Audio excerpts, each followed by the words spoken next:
Bloodshed can be inspiring.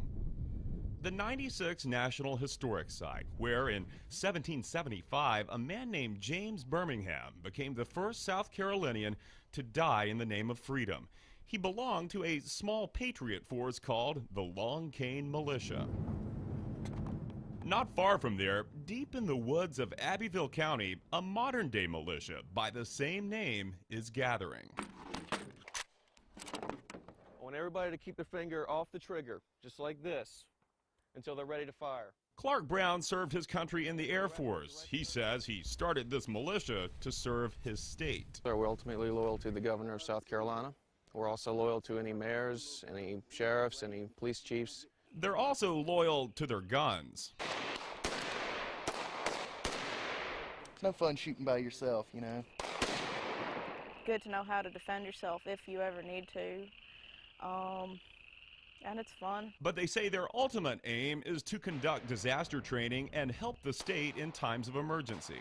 We try to be something more than just a bunch of wackos with guns. I think it's a great thing to do. If you're not completely dedicated to like 4 years of service for the military, this is the way to go. While this militia's motives may seem wholesome, Mark Potok finds its existence disturbing. Those groups produced an enormous amount of criminal violence. Potok works for the Southern Poverty Law Center. Founded in the early 70s to take on civil rights cases, the center is now known for tracking hate groups and militia. And lately, things have been busy. What's now happened, I think largely with the election of Barack Obama, is the militias have come roaring back in a huge way. The militia movement, which had grown quiet in the past decade, has exploded. The SPLC says over the last 18 months, 400 new groups have popped up, including several in South Carolina. South Carolina, particularly the northern part of the states and adjoining parts of North Carolina, are one of the three real centers of this kind of activity nationally. There is so much anger out there over the changes this country is going through, over some of the policies of the administration and so on, that I think we've reached really a frightening point. Frightening, he says, because militia appeal to those who hate the federal government and who feed off of conspiracy theories. The socialists are coming. The New World Order is coming. You know, our children are going to grow up in chains. Brown says he doesn't subscribe to any wild theories, but he admits militias can attract those who do. They see militia groups as basically a place to go when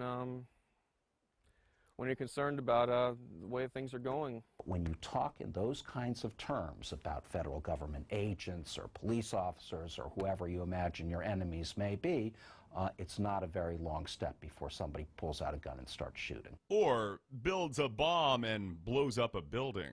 I think the danger of another Oklahoma City is getting very close. Though Timothy McVeigh never joined a militia, he did attend a couple of meetings. Brown says it's the duty of militia leaders to weed out the radical vigilante types. We're very careful only to take in members that have a clean criminal record. We have a zero-tolerance policy on any recreational drugs. At the end of the day, I really don't see a whole lot of people from the Southern Poverty Law Center coming out here to ask us questions directly. He says if they did, they would find a group of people who are ready should their state call on them, just as it called on their forefathers to save the town of 96 from the forces of an oppressive government. Bloodshed can be inspiring. Others warn it can also be unnecessary.